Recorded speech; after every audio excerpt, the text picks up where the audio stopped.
नमस्कार, आज मैं सॉल्व करूँगी गेट केमिस्ट्री 2024 का सॉल्यूशन। अगर आप इस चैनल पे नए हैं तो do like, share and subscribe and also press notification bell for latest video. Let's start the video.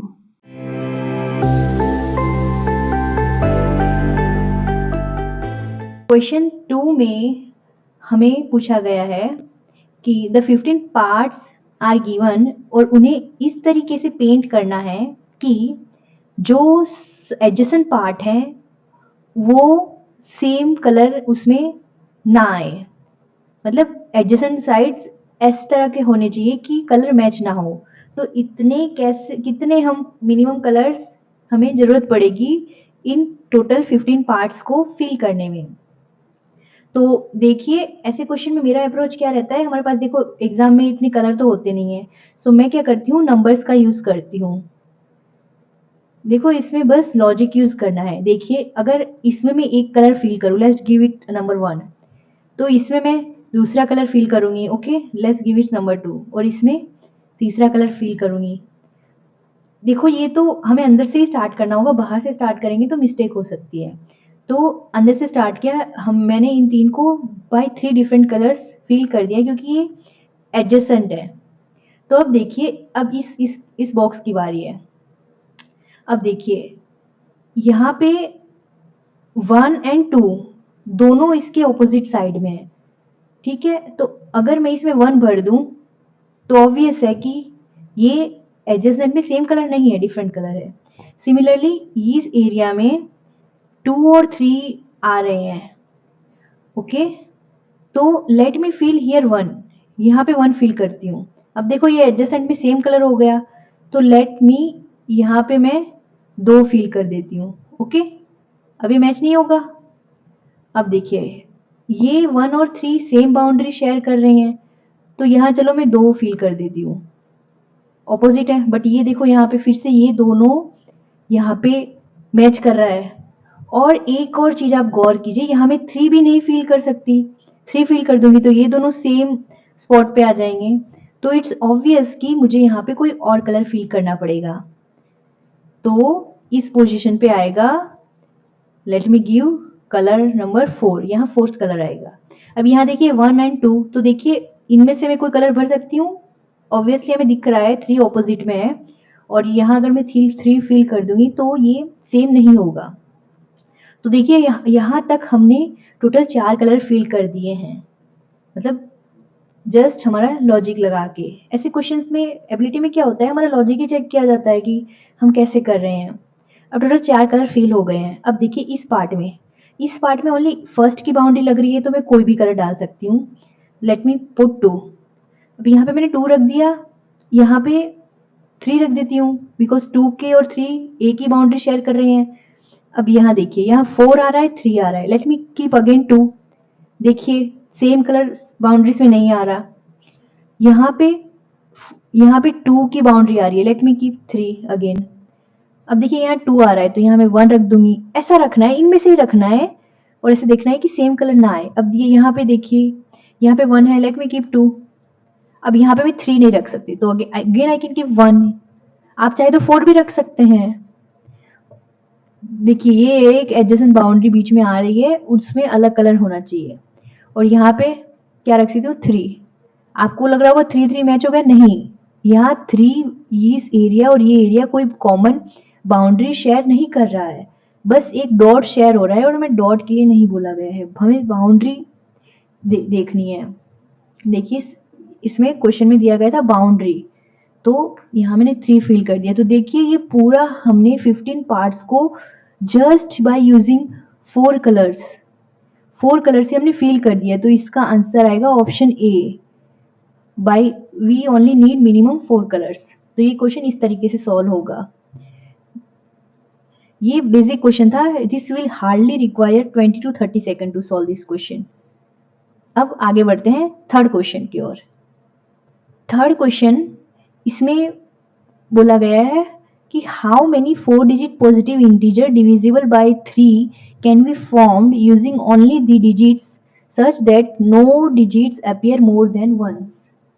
तो हमें यहाँ क्या करना है, हमें यहाँ 4 डिजिट का एक नंबर बनाना है, दैट इज वो डिविजिबल बाय 3 होना चाहिए। 4 डिजिट का एक ऐसा नंबर बनाना है जो डिविजिबल बाय 3 होना चाहिए, और हमें नंबर्स दे रखे हैं 1 3 4 6 7। हमें बस इतने ही नंबर दे रखे हैं, इनमें से हमें 4 डिजिट का नंबर बनाना है। तो यहाँ एक फैक्ट और वी कैन से एक प्रॉपर्टी यूज होगी, उसके थ्रू ये क्वेश्चन सॉल्व होगा। तो आप ये नोट कर लीजिए ये पॉइंट कि whenever sum of digits is divisible by 3, then it is divisible by 3। मतलब जब भी उन डिजिट्स का सम डिविजिबल बाय 3 होगा तो वो नंबर डिविजिबल बाय 3 होगा। ये कैसे देख सकते हैं? फॉर एग्जांपल 21 हमें पता है कि ये 3 के टेबल में आता है, दैट इंप्लाइज 2 + 1 3, तो ये 3 से डिविजिबल है। 27 तो हमें ये पता है कि 27 भी 3 से डिविजिबल है, तो 27 is equal to 2 + 7 that is equal to 9, तो ये डिविजिबल बाय 3 है। तो ये एक प्रॉपर्टी है कि whenever sum of digit is divisible by 3 then it is divisible by 3। तब इस क्वेश्चन में हमें बस ये नंबर दे रखे हैं और इनमें से हमें हमारा नंबर बनाना है। तो इन 5 डिजिट को यूज करके हमें नंबर बनाना है। तो हम इसके कौन से कॉम्बिनेशन लें जिसमें वो उनका सम 3 से डिवाइड बाई हो? तो आप देखिए, पहले हम फर्स्ट 4 लेते हैं, 1 + 3 + 6 + 4, तो इनका सम क्या आ रहा है? 14। 6 + 4 10, 10 + 4 14, तो it is not divisible by 3, तो ये कॉम्बिनेशन काम नहीं करेगा। हम दूसरा कॉम्बिनेशन लेते हैं। हमने पहले 7 को लीव किया, नाउ लेट्स लीव 6, तो 1 + 3 + 4 + 7 this is equal to 15। Yes, it's divisible by 3, तो हमें एक ये कॉम्बिनेशन मिल गया। और देखते हैं, लीव 4 दिस टाइम, 4 को हम छोड़ दें, that is equal to 6 + 3 is 9 + 1 10 + 1 17, it is not divisible by 3। now हम 3 को लीव कर दें, so it will be 1 + 4 + 6 + 7 that is equal to 18। yes, we got another pair। now let's check, let's leave 1 this time, so 3 + 4 + 6 + 7, so we get 20, it's also not divisible by 3। तो हमें दो combination मिले, ये combination है 1 3 4 7 and 1 4 6 7, हमें दो combination मिले। अब देखिए, इन कॉम्बिनेशन के कितने भी मतलब इन कॉम्बिनेशन के 4 डिजिट के हम जितने भी कॉम्बिनेशन बना ले, that all will be divisible by 3। यहाँ तक पता चला आपको? हमें पहले ये कॉम्बिनेशन निकालने हैं, उसके लिए हमने ये फैक्ट यूज किया है, ये वाला फैक्ट, ये एक प्रॉपर्टी है, ठीक है, ये फैक्ट यूज किया। अब हमें ये दो नंबर, हमें दो कॉम्बिनेशन मिले। अब देखिए, अगर हम ये 4 नंबर का कॉम्बिनेशन लें, तो अगर हम 1 3 4 7 इसमें हमारा रख दें, तो यहाँ पे हम कोई भी डिजिट रख सकते हैं 1 3 4 7। सिमिलरली यहाँ पर भी हम कोई भी 4 रख सकते हैं। तो इनके टोटल वेज कितने होंगे? Here there are 4 ways, we can put the number here also 4। Yes, in question it is mentioned that, ये हमें गलती नहीं करनी, in question is mentioned that no digits appear more than once. ये statement आपको ध्यान रखना है, नहीं तो आप गलती कर दोगे। तो अगर यहाँ पे डिजिट रिपीट नहीं होंगे तो क्या होगा, यहाँ पे 4 आएंगे और यहाँ पे 3 पॉसिबिलिटीज आएंगी, बिकॉज नंबर रिपीट नहीं होना चाहिए। अगर यहाँ पे 1 आ गया तो ऑब्वियस है यहाँ पे 1 नहीं आएगा, तो 3 पॉसिबिलिटी होंगी। तो यहाँ पे 2 नंबर यूज हो गए, तो यहाँ पे 2 आएंगे, यहाँ पे 1 आएंगे। डायरेक्टली अगर आपने परम्यूटेशन कॉम्बिनेशन सीखा है तो आप यहाँ पे लगा सकते हो 4 फैक्टोरियल। इसके लिए ये हुआ 4 फैक्टोरियल। सिमिलरली दूसरे हमारे कॉम्बिनेशन के लिए भी सेम आएगा 4 फैक्टोरियल, और आप यहाँ से भी निकाल सकते हो 4 इंटू 3 इंटू 2 इंटू 1, तो फाइनल आएगा 4 factorial plus 4 factorial. This 4 into 3 into 2 1 is equivalent to 4 factorial. तो हमें 2 कॉम्बिनेशन मिले, उनके दोनों के आएंगे 4 फैक्टोरियल प्लस 4 फैक्टोरियल। हमें पता है 4 फैक्टोरियल 24 होता है, तो 4 factorial plus 4 factorial 24 plus 24 that is equal to 48। तो हमारा आंसर आएगा 48। देखिए लॉजिक से किया हमने, बस एक फैक्ट यूज किया, वो हमें पता होना चाहिए, और कितने आसानी से ये क्वेश्चन हो गया।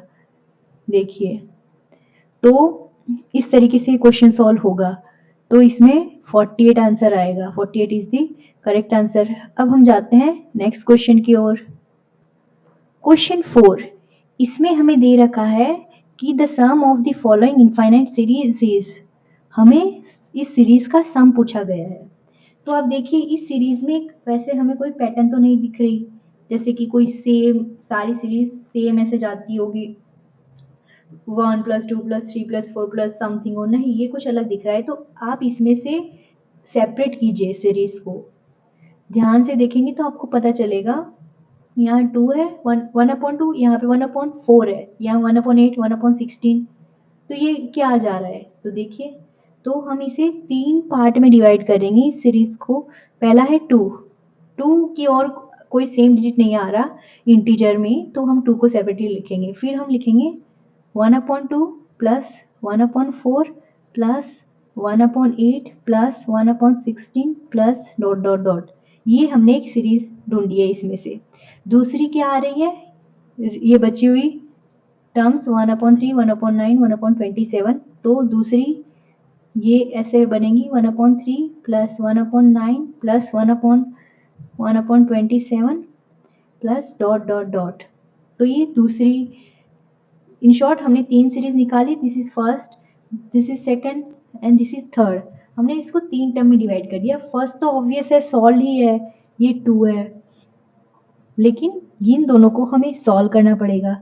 जैसे कि आप देख पा रहे हो ये सीरीज कुछ जानी पहचानी लग रही है, ये आप ध्यान से देखेंगे तो this is geometry series, similarly this is also geometry series. तो ज्योमेट्री सीरीज में क्या होता है, इसमें this is increasing by the same ratio, जैसे कि 1/2, फिर ये अगेन 1/2 रेशियो से इंक्रीज हो रही है second term. Similarly third term भी 1/2 रेशियो से इंक्रीज हो रही है। तो यहाँ पे रेशियो 1/2 आ रहा है और फर्स्ट टर्म है 1/2। ठीक है, ये जो दे रखा है वही मैंने लिखा है।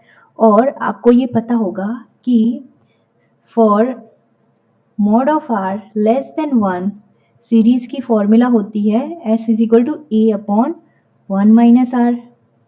This is the formula. So अब हम इसको आगे सॉल्व करेंगे। तो हमें A मिल गया, R मिल गया, दोनों मिल गए, तो सेकेंड सीरीज में हम ये वैल्यू पुट कर देंगे।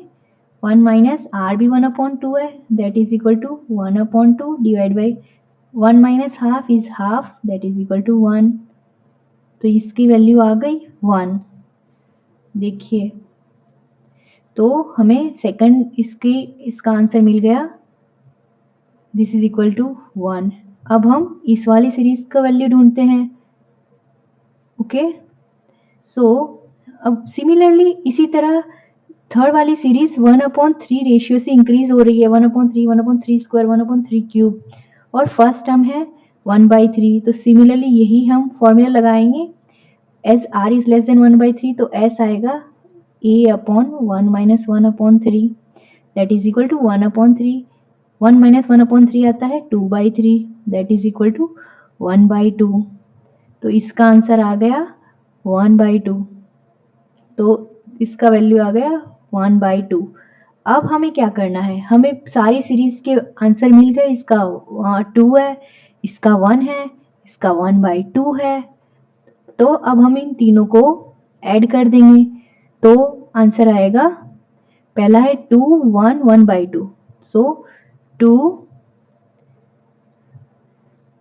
2 प्लस 1/2 प्लस 1, ये आ गए value. 2 plus 1 3, 3 plus 1/2 that is equal to 3 into 2 6 plus 1 7/2.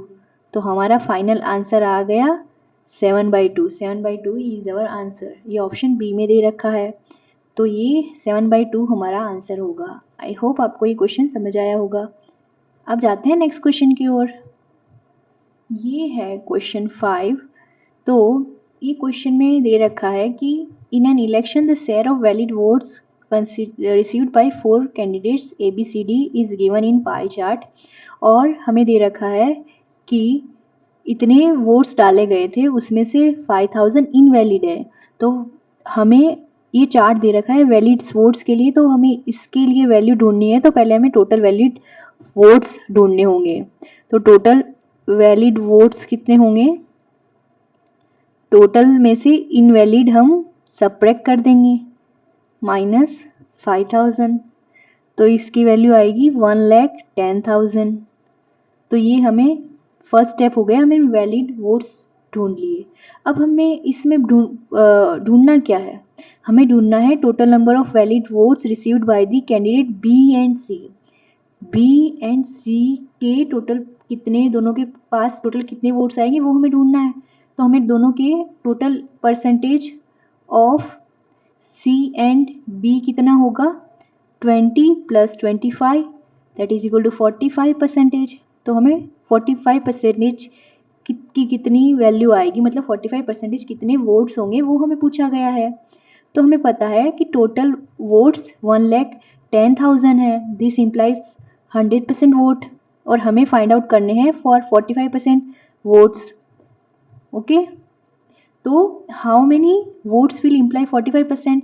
तो ऐसे क्वेश्चन में हम इंटू 45 डिवाइड बाई 100 इसकी वैल्यू हम फाइंड करेंगे. Let's cancel 2 zeros. तो इसकी वैल्यू आएगी दैट इज इक्वल टू 2 0 आ जाएंगे पीछे and 45 multiply by 11. So we will get 0 45 45. So we get 5, 4 plus 5, 9, 4. So it will be 495. So it will be 49,500 votes will be for B and C candidate. So B and C दोनों candidate को मिला के 49,500 votes मिले हैं total. So B is the answer 49,500. I hope आपको ये question समझ में आएगा. This was easy question. काफ़ी बार क्या होता है हम क्वेश्चन देख के डर जाते हैं कि इतना ऐसा बड़ा क्वेश्चन है, but it was really easy question अगर आपने एक बार पढ़ा हो तो. अब नेक्स्ट क्वेश्चन की ओर मूव करते हैं. ये है क्वेश्चन 6. ये this question is of we can say English question और we can say it's verbal ability question. So question है, thousands of years ago some people began dairy farming. This coincided with a number of mutations in a particular genes that resulted in these people developing the ability to digest the dairy milk. Based on the given passage, which of the following can be inferred? अब देखो इस statement में तो हमें ये समझ में आ रहा है कि बहुत सालों पहले जीन्स में म्यूटेशन हो रहा था, उसकी वजह से लोगों ने डाइजेस्ट कर दिया, मतलब सिस्टम ने डेयरी मिल्क डाइजेस्ट करना स्टार्ट कर दिया. ये हमें स्टेटमेंट इम्प्लाई कर रहा है. So let's read the option. पहला ऑप्शन है all human being can digest the dairy milk. इसका तो इससे रिलेशन नहीं लग रहा. No human being can digest the dairy milk, इसका भी इससे ये नहीं लग रहा, क्योंकि पैराग्राफ में तो कहा गया है कि डाइजेस्ट कर पा रहे हैं, तो ये तो ऑब्वियसली ये तो आंसर होगा ही नहीं। Digestion of dairy milk essential for human being, ये भी ये पैराग्राफ इंप्लाई नहीं कर रहा कि digestion of dairy milk is essential. It's not essential, mutation के कारण डाइजेस्ट करना चालू हुआ, इसमें एसेंशियल कहाँ से आ गया। ऑप्शन डी कह रहा है in human being digestion of dairy milk resulted from mutated gene. तो ये हमें देखो, ये हमने इन्फर किया स्टेटमेंट से, और यही ऑप्शन डी कह रहा है, तो ऑब्वियसली ऑप्शन डी आंसर आएगा। तो इस क्वेश्चन में ऑप्शन डी करेक्ट आंसर आएगा। Now let's move to next question. Question 7. The probability of a boy or a girl being born is 1/2 for a family having only 3 children. What is the probability of having 2 girls and 1 boys? हमें इस question में probability दे दी गई है कि ये boy और girl होने की probability इतनी होगी। So probability of boy is equal to probability of girl, दोनों की क्या है, हाफ दे रखी है। और इसमें कहा गया है कि फैमिली में ओनली 3 चिल्ड्रन होंगे, सो 3 चिल्ड्रन आर टोल्ड, एंड हमें प्रोबेबिलिटी पूछी गई है, probability of 2 girls and 1 boy. हमें 2 लड़कियों की एंड 1 लड़के की प्रोबेबिलिटी बतानी है। तो ऐसे क्वेश्चन, ये क्वेश्चन 2-3 टाइप से हो सकता है। पहले तो हम कॉम्बिनेशन ढूंढ लें, कॉम्बिनेशन क्या होंगे इसके। तो पहले तो 2 लड़कियां और 1 लड़के में क्या होंगे, पहली लड़की, सेकंड लड़की, तीसरा लड़का, दिस इज 1। पहली लड़की, दूसरा लड़का, तीसरी लड़की, या फिर first boy then girl then girl. तो ये 3 केस ही बनेंगे, आप देख सकते हैं। तो दिस इम्प्लाइज 3 फेवरेबल केसेस आ गए, फेवरेबल केसेस। और हम सिंपल तरीके से देखें तो प्रोबेबिलिटी क्या होता है, probability is equal to favourable outcome upon total outcome. तो टोटल आउटकम क्या होगा, टोटल आउटकम होंगे सारे कॉम्बिनेशंस, जैसे कि बॉय बॉय बॉय, तीनों बॉय, तीनों गर्ल, या 1 बॉय 2 गर्ल, 1 गर्ल 2 बॉय, या 1 2 बॉय 1 गर्ल, 2 गर्ल 1 बॉय, और we can say boy girl boy और गर्ल बॉय गर्ल। तो ये टोटल 8 कॉम्बिनेशन होंगे। तो हम इसका आंसर आएगा 3/8। तो इसका आंसर आया 3/8। This was method 1। अब मैं आपको एक दूसरी मेथड भी बताती हूँ इस क्वेश्चन को। ये तो सिंपल हमने किया कि हमने फॉर्मूला लगा दी favourable outcome upon total outcome. Okay, अब हम मेथड 2 यूज करते हैं। मेथड 2 क्या हो गया, हमें ये पता है कि ये 3 हमें कॉम्बिनेशन पता है। ओके, सो इस क्वेश्चन को इस तरीके भी सॉल्व कर सकते हैं हम, combination is equal to boy girl boy plus girl boy girl plus girl girl boy. और हमें इंडिविजुअल की कितनी प्रोबेबिलिटी दे रखी है, 1/2। गर्ल्स की है 1/2, अगेन 1/2, सिमिलरली 1/2 1/2 1/2 प्लस 1/2 1/2 1/2। तो ये आएगा 1/8 plus 1/8 plus 1/8, that's equal to 3/8। So 3/8 will be the final answer. ये दूसरा तरीका है इसे करने का। आई होप आपको ये समझ में आया होगा। तो इसमें आंसर आएगा A 3/8। Now let's move to next question. ये क्वेश्चन 8 है that person 1 and person 2 invest in 3 mutual funds ABC. The amount they invest in each of the funds are given in the table. हमें 2 person ने mutual fund में invest किया है, वो दे रखा है, और हमें ये दे रखा है कि at the end of 1 year the total amount of person 1 gets is 500 more than that of person 2, कि पर्सन 1 को 500 ज़्यादा मिलेंगे पर्सन 2 से। and the annual rate of B and C is 15% each. What is the annual rate of return for the mutual fund A? देखो ये 10 question है ना, उसमें से मुझे मतलब ये क्वेश्चन ही एक है जो थोड़ा मतलब थोड़ा लेवल का लगा, मतलब this question can be kept in the level of hard category because this is a little time consuming and during exam pressure you may not be able to do this question because इतना time नहीं होता कि हम सोचें और इतना करें. But अगर आपके पास टाइम है और आपके सब्जेक्ट में आपको इतने क्वेश्चन नहीं आ रहे, then you can give time to this aptitude question because it consist of 2 mark and 2 mark is not a less thing in a GATE exam. 1 mark से भी मतलब 1000 रैंक का फर्क पड़ जाता है काफी बार, तो ये आपको ध्यान रखना है. तो let's start this question. So total amount अगर हम देखें, पर्सन 1 के पास कितनी है, 10,000 plus 20,000 plus 20,000 that is 50,000. Similarly for total amount person 2 के पास भी 50,000 है. ओके, इनिशियली दोनों के पास सेम अमाउंट है और हमें कहा गया है कि आफ्टर 1 ईयर इसके पास पर्सन 2 के पास अगर x अमाउंट होगी तो पर्सन 1 के पास person 1 will get 500 more than person 2. तो इसके पास क्या होगी, पर्सन 1 के पास 500 मोर अमाउंट होगी as compared to person 2.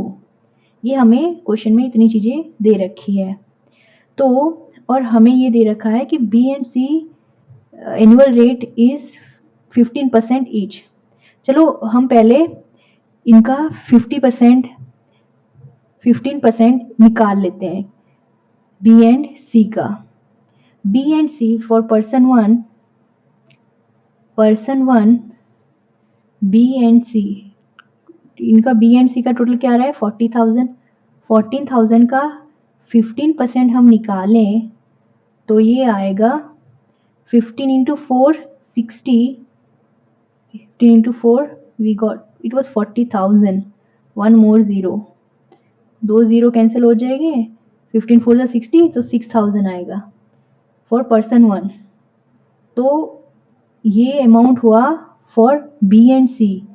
For person 2 B and C का टोटल सम आ रहा है 30,000. तो 30,000 का हम 15% निकालेंगे. परसेंटेज तो आपको निकालना आता होगा, डायरेक्टली हम ऐसे निकाल सकते हैं, multiply by given percentage divide by 100. So 15 into 3 is 45. सो 4,500. तो हमें बी एंड सी का मिल गया 4,500. अब देखिए हमें अब ए के बारे में पता लगाना है कि उनका कितना परसेंटेज होगा. तो इस केस में हम क्या करते हैं, हम ऑप्शन से ट्राई करते हैं. तो देखिए पहले हम ऑप्शन बी चेक करते हैं. बी और डी ऐसे ऑप्शन 10 20 चेक करने में आसानी होगी. तो अगर हम पर्सन 1 का म्यूचुअल फंड ए में परसेंटेज निकालें तो क्या आएगा, 10,000 इंटू 10% का हम ऑप्शन के थ्रू चेक कर रहे हैं. 2 जीरो कैंसिल, ये आ गया 1,000. सिमिलरली फॉर पर्सन 2 ये आएगा 20,000 का 10%, 20,000 इंटू 10/100. सो ये आएगा 2,000. अब देखिए अब तीनों ए बी सी के म्यूचुअल फंड के हम ऐड कर देंगे तो पर्सन 1 का आएगा 6,000 प्लस 1,000 तो ये आ गया 7,000. पर्सन 2 का आएगा 4,500 plus 2,000 that is equal to 6,500. अब ये देखिए फाइनल वैल्यू में पर्सन ए की 500 वैल्यू ज़्यादा है, तो ये तो हमें डायरेक्टली आंसर मिल गया. तो option B is the correct answer. इसमें अगर आपको डाउट हो तो आप 20% का भी चेक कर सकते हो. यहाँ पे हम 20% निकालेंगे तो यहाँ के 10,000 की जगह क्या आ जाएगा, 2,000 आ जाएगा. मल्टीप्लाई कर दो 2 से फॉर क्रॉस चेकिंग. पर्सन 2 का आ जाएगा 4,000. अब हम इसका फॉर 20% निकालेंगे तो 6,000 प्लस 2,000 ऐसे इक्वल टू 8,000. सिमिलरली 4500 प्लस 4000, तो ये आ गए 8500। तो इसमें देखिए बी का ज्यादा आ रहा है 500, बट हमें क्वेश्चन में बोला गया है कि person 1 gets more 500 more than person 2, तो ये तो ऑप्शन बी में ही हो रहा है एट 10%, तो बी आंसर आएगा। आप है ना ऐसे क्वेश्चन में ऐसा हाफ सॉल्व करके फिर ऑप्शन से ट्राई करेंगे तो आपको जल्दी आंसर मिल जाएगा। देखिए हमने पहले ही बी एज्यूम करके चले और हमें आंसर मिल गया, और हमने डी से क्रॉस चेक कर लिया, तो हमें ये दो वैल्यू पे वैल्यू ढूंढनी ही नहीं पड़ी, तो हमारा टाइम सेव हो गया। तो आप ऐसे ध्यान दीजिए और इस क्वेश्चन को इस तरीके से सॉल्व करना है।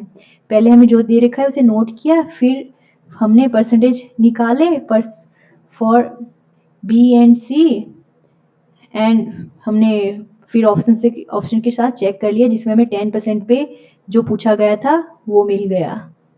आई होप आपको ये क्वेश्चन समझ में आया होगा। This question carries 2 mark. हाँ, अगर आपको ये क्वेश्चन सॉल्व नहीं हो रहा है तो आप इसे एग्जाम में छोड़ सकते हो, बिकॉज ज़्यादा टाइम देना सही नहीं होगा। Now let's move to next question. ये है question 9, that 3 different views of a dice are shown in the figure. The piece of paper that can be folded to make this dice is, तो हमें simply यहाँ पे ये एक 6 sided dice होती है उसको मतलब ओपन कर दिया गया है और हमें पूछा गया है कि इसमें से कौन सा आंसर होगा। तो देखिए ऐसे क्वेश्चन होते हैं तो एक चीज ध्यान रखिए, ये मैंने खुद से एक क्वेश्चन सॉल्व किया तो मैंने खुद से ये डिराइव किया है कि आप है ना जो ऑपोजिट फेसेस होंगे उनकी पेयर बना लीजिए। कैसे बनाएंगे, देखो पहले 5 है तो इसमें 1 एंड 4 हमें एडजेसेंट दिख रहा है, 1 एंड 4 इसका एडजेसेंट है। सिमिलरली यहाँ भी 5 है, 2 एंड 6 हमें इसका एडजेसेंट दिख रहा है। तो कौन सा नंबर बचा, तो 5 का ऑपोजिट है 3। सिमिलरली 4 का अगर हम देखें 4 का तो 3 एंड 6 इसके एडजेसेंट है। यहाँ पे देखिए 1 एंड 5 भी इसके एडजेसेंट है। तो कौन सा नंबर बचा, 1 2, तो 2 का ऑपोजिट है 4। सिमिलरली अब क्या बचा 1, तो 1 के एडजेसेंट है 4 and 5, write it as 4 and 5। Similarly और हमें यहाँ 1 के बारे में और पता नहीं चल रहा, ठीक है, बट 1 अकेला ही बचा है तो ऑब्वियस है 5 का ऑपोजिट 3 है, 4 का 2 है, तो 1 का बचा हुआ लेटर 6 होगा। तो ये ऑपोजिट फेसेस हमें मिल गए। तो हमें डाइस खेलते वक्त इतना तो पता ही होगा कि अगर एक नंबर ऊपर आ रहा है तो दूसरा नीचे आएगा, एक राइट साइड आ रहा है तो दूसरा लेफ्ट साइड आएगा, मतलब ये कभी ऑपोजिट फेसेस वाले कभी साथ में नहीं आएंगे। तो अगर हम पैटर्न फॉलो करें 1 2 3 अगर ऐसे चलें तो देखिए 5 और 3 साथ में नहीं आ सकते बिकॉज ये ऑपोजिट फेस पे हैं तो एडजेसेंट नहीं होंगे। तो इसी कॉन्सेप्ट का हम यूज करेंगे। तो पहले क्वेश्चन में देखिए ऑप्शन चेक करते हैं। तो पहले हम बी देखते हैं। देखिए यहाँ पे देखिए हमें साफ साफ दिख रहा है 2 एंड 4, ये दोनों तो ऑपोजिट फेस हैं तो ये एडजेसेंट कैसे आ गए, तो बी आंसर नहीं होगा। सिमिलरली यहाँ भी 2 और 4 साथ में आ गए, बल्कि ये ऑपोजिट फेस हैं तो ये भी आंसर नहीं होगा। ठीक है, एक पैटर्न फॉलो होती है तो वो हमें देखना पड़ता है। फिर अगर हम ऑप्शन डी में देखेंगे तो और ये ऐसे पैटर्न फॉलो होगी, अगर ऑपोजिट होंगे तो यहाँ पे कोई नंबर आएगा फिर ऑपोजिट आएगा, जैसे 4 है तो यहाँ कोई नंबर आएगा फिर आएगा, और 1 है यहाँ पे कोई नंबर आएगा फिर 6 आएगा। इस क्वेश्चन में हम देखें तो यहाँ पे 1 एंड 6 के बीच में एक नंबर है, चलो तो ये कंडीशन थर्ड तो इसने सेटिस्फाई की है। 4 एंड 2, अगर यहाँ पे 4 है तो ऑब्वियस है यहाँ पे 2 आएगा, बट यहाँ पे 3 है तो ये आंसर नहीं होगा। So this is wrong answer. This is the very shortcut trick I am teaching you to do such question. तो तीनों ऑप्शन डिस्कार्ड हो गए तो A will be the right answer. अब इसमें हम चेक करते हैं, देखिए 4 यहाँ बच्चे बीच में एक डिजिट आ रहा है और फिर नीचे डिजिट, तो ये सेकंड कंडीशन सेटिस्फाई हो गई। फिर 1 है, इनके बीच में एक नंबर है, फिर 6 है, सेकंड सेटिस्फाई हो गई, और फिर मतलब 2 सेटिस्फाई होगी तो ऑब्वियस है थर्ड सेटिस्फाई होगा ही। सो ए विल बी आंसर। कितना आसान क्वेश्चन था, लेकिन काफी स्टूडेंट से ये क्वेश्चन नहीं हुआ। तो आई होप आपको ये समझ में आया होगा। अब नेक्स्ट क्वेश्चन की ओर जाते हैं।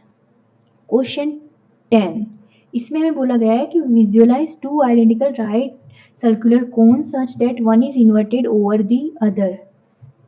सो let's assume it and let's draw. One is inverted on the other. They share a common circular base. उनका बेस कॉमन है. If a cutting plane passes through the vertices, अगर एक प्लेन को हम इनके वर्टाइसिस के थ्रू पास करेंगे तो आप ऐसे एज्यूम कर सकते हैं ऊपर से ये कट हो रहा है तो ऑब्वियसली इसका शेप ऐसा आएगा. Through the vertices what shape does the outer boundary of the resulting cross section make. तो ये कुछ ऐसा शेप आ रहा है. तो देखिए ये ट्राइंगल तो नहीं है, एलिप्स भी नहीं है, हेक्सागोन भी नहीं है, फोर साइड है तो कहाँ से हेक्सागोन होगा. तो ये रोम्बस. रोम्बस हम कह सकते हैं. रोम्बस मीन्स उसके साइड्स, ऑपोजिट साइड्स पैरेलल होते हैं. I am not saying same, parallel. opposite sides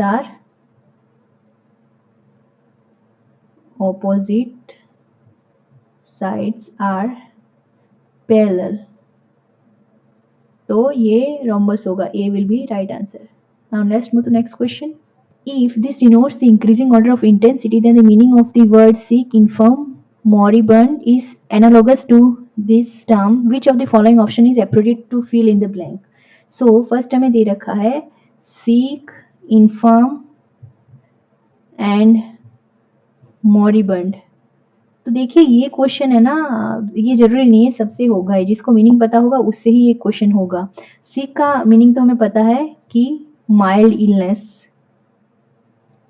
inform का मीनिंग होता है वीक और we can say frail, means sick से थोड़ा ज़्यादा. फिर मोरिबंड का मीनिंग होता है कि नियर डेथ, मतलब वो जस्ट मरने की वो तगार पर खड़ा है. और we can say most severe condition. तो ये इसका मीनिंग हुआ. और हमें सेकंड टर्म दे रखी है सीली. देन हमें यहाँ ढूंढना है कोई वर्ड एंड डाफ्ट. तो सीली का मतलब होता है कि माइल्डली फुलिश, ये कह सकते हैं. मतलब हम अगर कोई छोटी मोटी गलती करें तो बोलते हैं ना कि क्या मतलब कैसे काम कर दिया. इंग्लिश में हम बोलते हैं कि माइंडली फुलिश. ये हमें ढूंढना है. डेफ्ट का मतलब होता है एक्सट्रीमली फुलिश, मतलब बहुत ज़्यादा, मतलब फुलिश. तो हमें यहाँ पे वर्ड ढूंढना है. तो हम अब डायरेक्ट ऑप्शन के थ्रू जाएंगे क्योंकि ऐसे तो हम बता नहीं सकते. तो फ्रॉन का मीनिंग होता है showing facial expression as disappointed. Facial expression of disappointment. तो इस ऐसा तो कुछ है नहीं कि अगर हम डिसअपॉइंट हो, ये तो यहाँ आएगा नहीं.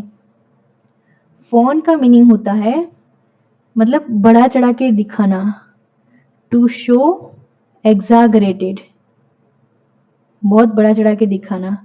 वेन का मतलब तो हमें पता है कि ब्लड वेसल. तो हमें एक का मीनिंग पता है तो चलो हम एक तो मना कर सकते हैं कि ये आंसर यहाँ नहीं आएगा. बट अगर हमें बाकी का मीनिंग नहीं पता तो हम ये क्वेश्चन नहीं सॉल्व कर पाएंगे. And don't take risk in such question because this will deduct your marks, because negative होंगे इस क्वेश्चन में. वेन का मीनिंग होता है हैविंग एक्सेसिव प्राइड, मतलब खुद के ऊपर मतलब बहुत अभिमान. फॉर अचीवमेंट्स, और वी कैन से दिखने में अगर ज़्यादा है तो मतलब अच्छे दिखते हैं तो उसका भी उन्हें बहुत घमंड है. तो this word is the answer because ये एक फुलिशनेस ही है कि if you are looking good and आप उसका शो ऑफ करते हो कि you are looking too good और वो भी उसके प्राउड होना. तो यहाँ आंसर वेन आएगा बिकॉज ये और ये इसके साथ सेट नहीं हो रहा, because form means exaggerated and frown means facial expression. तो ये डी आंसर आएगा। ये क्वेश्चन भी ऐसा है कि सबसे नहीं हो पाएगा, आपको मीनिंग पता होंगे तभी ये क्वेश्चन होगा। I hope you understood all the questions, and if you have any query then you can let me know.